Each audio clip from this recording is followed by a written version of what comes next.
तालुक्यातील ग्रामीण भागातील ग्रामसेवक, तलाठी, आरोग्यसेवक, शिक्षक नियमित हजर राहण्याबाबत बातमी कळवण येथून। अखिल भारतीय भ्रष्टाचार निर्मूलन समितीचे कळवण तालुका अध्यक्ष माननीय श्री एकनाथ कौतिक चौरे यांनी म्हटले आहे की कळवण तालुक्यातील ग्रामीण भागातील ग्रामसेवक, तलाठी, आरोग्यसेवक, शिक्षक हे नियमितपणे कार्यालयात हजर राहत नाहीत। हे कर्मचारी मुख्यालयी निवासी न राहता बाहेरून ये-जा करतात। त्यामुळे सामान्य नागरिकांना कामासाठी खूप साऱ्या समस्या भोगाव्या लागतात। कार्यालयांचे रजिस्टरही नीट ठेवले जात नाहीत। त्यामुळे कर्मचारी कुठे आहेत हे समजत नाही।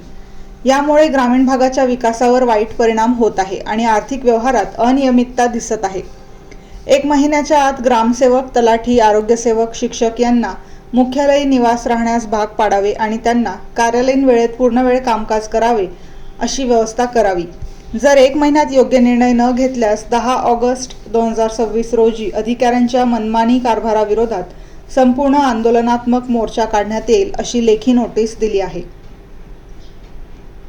वृत्तसंकलन ज्ञानेश्वर बागुल, कळवण प्रतिनिधी।